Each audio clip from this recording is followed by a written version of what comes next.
ಬಿಜಾಪುರ ವಿಮಾನ ನಿಲ್ದಾಣದ ಪ್ರಗತಿಯ ಪರಿಸ್ಥಿತಿಯನ್ನು ನೋಡುವುದಕ್ಕಾಗಿ ಇವತ್ತು ಬಂದಿದ್ದೆ. ಈಗಾಗಲೇ ಕಾಮಗಾರಿ ಶೇಕಡಾ 100% ಮುಗಿದಿವೆ. ಕಾರಣ ತಡಾಗಿರ್ತಕ್ಕಂಥದ್ದು ನಮಗೆಲ್ಲ ತಿಳಿದಿರುವಂಥ ವಿಚಾರ. ಪರಿಸರ ಇಲಾಖೆಯವರ ಅನುಮತಿ ಇಲ್ಲದೇ ಇದ್ದಂಥ ಕಾರಣದಿಂದ ಅರ್ಜಿದಾರರ ಅರ್ಜಿಯನ್ನು ಮಾನ್ಯ ಮಾಡಿ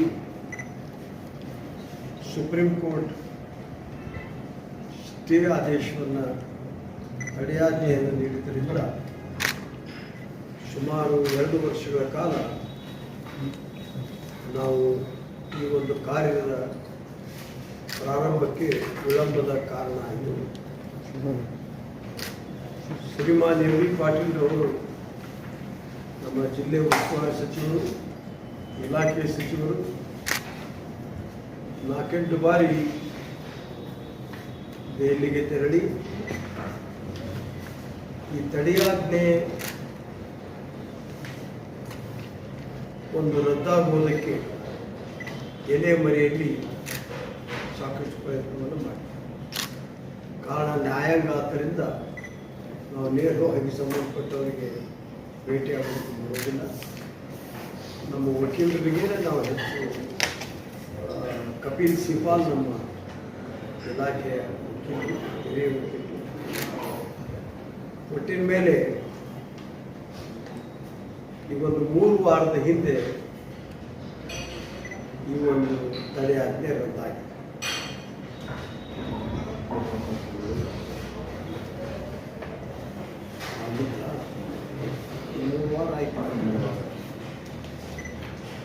ಈ ತಡೆಯಾಜ್ಞೆ ರದ್ದಾದ ಮೇಲೆ ನಾವು ಕೇಂದ್ರ ಪರಿಸರ ಇಲಾಖೆಗೆ ಅನುಮತಿಯನ್ನು ಕೇಳಿದ್ದೇವೆ. ಅನುಮತಿ ಇನ್ನೂ ಬಂದಿಲ್ಲ. ಕಾರಣ ನಾವು ಕೇಳಿ 3ನೇ ತಾರೀಕಿಗೆ ಕೇಳಿದ್ದೇವೆ. 3/8/2026 ಕೇಂದ್ರ ಪರಿಸರ ಇಲಾಖೆಗೆ ವಿನಂತಿಯನ್ನು ಕೇಳಿದ್ದೇವೆ ಲಿಖಿತ ಮುಖಾಂತರ. ಬಹುಶಃ ಸಂಸತ್ ಅಧಿವೇಶನದ ಕಾರಣ ನಮಗಿದು ತಡವಾಗಿರಬಹುದು ಅಂತಕ್ಕಂಥ ಭಾವನೆ. ಆದರೂ ಕೂಡ ಈಗ ಅಧಿವೇಶನ ಮುಗಿದಿದೆ.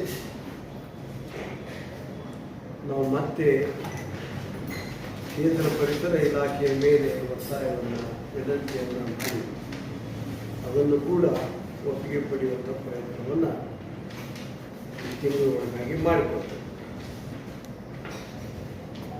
ಇದು ನಾವು ರಾತ್ರಿ ವಿಮಾನಗಳು ಇಳಿಯುವಂಥ ವ್ಯವಸ್ಥೆಯನ್ನು ಕೂಡ ಮಾಡುವಂಥ ಒಂದು ಕೆಲಸ ಕಾರ್ಯಗಳು, ಟೆಂಡರ್ ಇನ್ನೊಂದು ಕರೆಯುವಂಥದ್ದು ಪ್ರಗತಿಯಲ್ಲಿದೆ. ಈ ಒಂದು ವಾರದಲ್ಲಿ ಅದು ಪ್ರಾರಂಭ ಆಗ್ಬೋದು ಅನ್ನುವಂಥ ನಮ್ಮ ವೇಗದ ಮಿತಿಯನ್ನು ಇಟ್ಕೊಂಡಿದ್ದೇವೆ.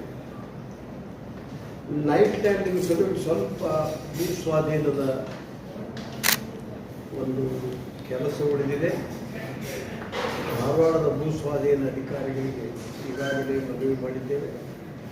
ಅವಶ್ಯಕತೆ ಬಿದ್ದಲ್ಲಿ ನಾನಾಗಲಿ ನಮ್ಮ ಸಿಬ್ಬಂದಿಯವರಾಗಲಿ ಹೋಗಿ ಅದನ್ನು ತುರ್ತಾಗಿ ಪಡೆಯುವಂಥ ಒಂದು ಪ್ರಯತ್ನವನ್ನು ಆ ಭೂ ಸ್ವಾಧೀನ ಪ್ರಕ್ರಿಯೆಯನ್ನು ಮಾಡಿಕೊಡ್ತೇವೆ. ಜನವರಿಯಿಂದ ಜನವರಿ ಮುಗಿಯುವುದರೊಳಗಾಗಿ ಮೊದಲೇ ವಿಮಾನವನ್ನು ಹಾರಾಟ ಮಾಡಬೇಕು ಅನ್ನುವಂತಹ ಒಂದು ಇಚ್ಛಾಶಕ್ತಿಯನ್ನು, ಸಂಕಲ್ಪವನ್ನು ಹೊಂದಿದ್ದೇವೆ. ಆಮೇಲೆ ಸೂಕ್ಷ್ಮವಾಗಿರ್ತಕ್ಕಂಥ ಸಾರಿಗೆ ಆದ್ದರಿಂದ ಅವಸರದ ಪ್ರಶ್ನೆ ಇಲ್ಲಿ ಬರೋದಿಲ್ಲ. ಕಾರಣ ಬಹುದೊಡ್ಡ ವಿಮಾನ ನೆಲಕ್ಕೆ ಬರಬೇಕು, ಮುಂದಕ್ಕೆ ಹೋಗಬೇಕು, ಅದನ್ನೆಲ್ಲ ಸಿಸರ್ಸ್ ಇರ್ತದೆ. ಏನಪ್ಪ ನೆಲದ ಮೇಲದ್ದು ಸ್ವಲ್ಪ ಎಡಕರ ಹೋಗಿ ಬಲಕರ ಪ್ರಶ್ನೆ ಬರೋದು. ಆದ್ದರಿಂದ ತಾಂತ್ರಿಕ ವಿಭಾಗ ಮತ್ತು ನಮ್ಮ ರಾಷ್ಟ್ರೀಯ ವಿಮಾನ ನಿಲ್ದಾಣದ ಇಲಾಖೆ ಅವರು ಕೂಡ ಬಂದು ಇನ್ಸ್ಪೆಕ್ಷನ್ ಮಾಡಿ ಹಾರಾಟಕ್ಕೆ ಅನುಮತಿಯನ್ನು ನೀಡಿದ ಮೇಲೆ ನಾವು ಕಾರ್ಯಾರಂಭ ಮಾಡ್ತೇವೆ. ಸಂತೋಷದ ವಿಷಯ ಏನಂದರೆ ಅಡೆತಡೆಗಳೆಲ್ಲ ಮುಗಿದಿವೆ. ಅಡೆತಡೆಗಳು ಏನೂ ಇಲ್ಲ. ಕೋರ್ಟ್ ಆಗಲಿ ಇಲಾಖೆ ಆಗಲಿ ಅದು ಇಲ್ಲ. ಅದು ಸ್ವಲ್ಪ ವಾರೋಪತ್ತಿನ ಕೆಲಸಗಳಷ್ಟೇ ಉಳಿದಿವೆ. ಇದನ್ನು ಮಾಡಿಬಿಟ್ಟು ನಮ್ಮ ಗುರಿ ಹೊಸ ವರ್ಷದಲ್ಲಿ ವಿಮಾನಯಾನ ಪ್ರಾರಂಭ ಮಾಡುವುದು ಅನ್ನುವಂಥದ್ದು ಇಟ್ಟುಕೊಂಡಿದ್ದೇವೆ. ಅದನ್ನು ಸಾಧಿಸ್ತೇವೆ ಅಂತಕ್ಕಂಥ ವಿಶ್ವಾಸ ನಮಗಿದೆ. ಯಾಕಂದರೆ ಎಲ್ಲ ನಮ್ಮ ಇಲಾಖೆಯ ಅಧಿಕಾರಿಗಳು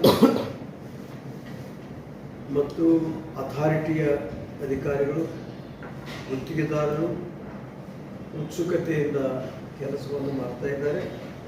ಅವರಿಂದ ಇನ್ನೂ ಹೆಚ್ಚಿನ ತಾಸುಗಳ ಕಾಲ ದುಡಿದು ಇದನ್ನು ಪೂರ್ಣಗೊಳಿಸ್ತಕ್ಕಂಥ ಒಂದು ಕಾರ್ಯವನ್ನು ಮಾಡ್ತೇವೆ ಅಂತ ಹೇಳಿ ಜನತೆಗೆ ತಮ್ಮ ಮುಖಾಂತರ ಈ ಪತ್ರಿಕಾಗೋಷ್ಠಿಯಿಂದ ತಿಳಿ ಬಯಸ್ತೇವೆ.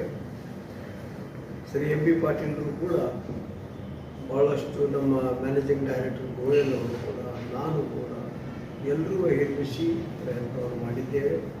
ಹೆಚ್ಚಿನ ಒಂದು ಇದರ ಗೌರವ ಯಶಸ್ಸು ಎಂ ಬಿ ಪಾಟೀಲ್ಗೆ ಹೋಗ್ತದೆ ಅನ್ನೋದನ್ನು ನಮ್ಮ ಅವರ ದುಡಿಮೆಯ ದೃಶ್ಯವನ್ನು ನೋಡಿದ ಆಧಾರದ ಮೇಲೆ ಹೇಳ್ತಾ ಇದ್ದೇನೆ.